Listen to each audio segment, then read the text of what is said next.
चंचल मन को शांत करना बहुत जरूरी होता है, क्योंकि अशांत मन में कई सवाल होते हैं और यह इधर उधर भटक सकता है। गौतम बुद्ध मन को शांत करने के आयामों के बारे में बताते हैं। बुद्धा स्टोरी। हम सभी जानते हैं कि व्यक्ति का मन बहुत चंचल होता है। यही कारण है कि मन अशांत रहता है और कई तरह के सवालों का जन्म भी अशांत मन के कारण ही होता है। यदि आप जीवन में शांति चाहते हैं तो इसके लिए जरूरी है मन को शांत करना। लेकिन मन को शांत कैसे किया जाए?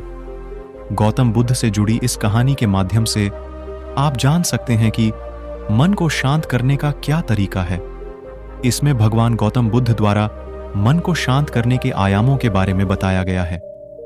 जानते हैं इस कहानी के बारे में, जिससे आपका जीवन बदल जाएगा।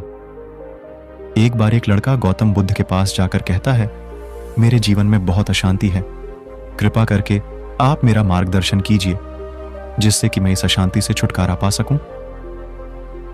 गौतम बुद्ध लड़के से जीवन की अशांति का कारण पूछते हैं। लड़का उत्तर देता है, अत्यधिक विचारों के कारण मेरे भीतर बहुत सारे विचार आते हैं जिससे मेरा मन अशांत रहता है।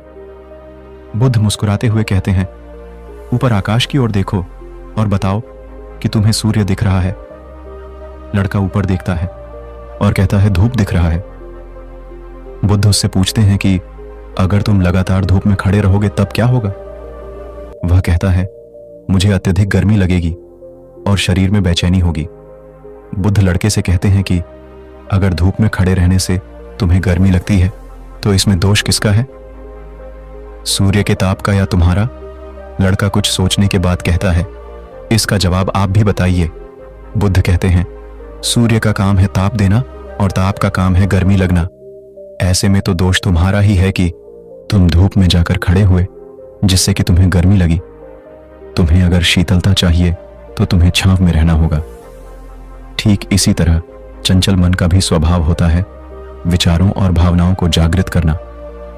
विचार क्षण भर के लिए होते हैं, लेकिन विचार से पैदा हुई भावनाएं देर तक टिकी रहती हैं।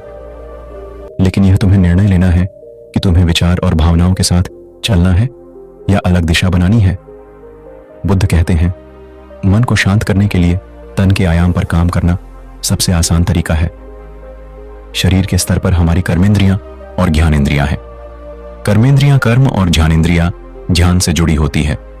इससे हम अपनी संवेदनशीलता को बढ़ा सकते हैं, यानी हम जो भी काम करें उसे आनंद के साथ करें। मन के आयाम से हटकर तन के आयाम पर जाने से ही तुम्हारा चित्त शांत होगा।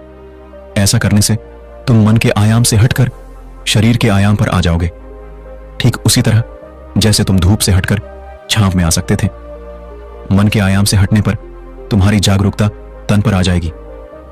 जब तुम तन के आयाम पर काम करोगे तब तुम्हारा चित्त शांत होगा। इसलिए हर काम को तन के आयाम पर करने से मन स्वतः शांत हो जाता है। अपने मन के विचार और भावना को नहीं बल्कि सुर को सुनो। लड़का बुद्ध से कहता है, अपने भीतर के सुर को कैसे सुने? बुद्ध कहते हैं, किसी शांत स्थान पर रहकर जहां शांति हो तब अपनी आंखें बंद करो और मन के भीतर चल रहे शोर से हटकर भीतर के सुर को सुनने की कोशिश करो। सुर निरंतर चलता रहता है, लेकिन बाहर के शोर के कारण तुम अपने मन के भीतर चल रहे सुर को नहीं सुन पाते हो। जब तुम अपने दोनों कानों को अपने हाथों से बंद कर दोगे तभी मन के सुर को सुन पाओगे। इस तरह तुम मन की अशांति से दूर हो जाओगे और तुम्हारा मन शांत हो जाएगा।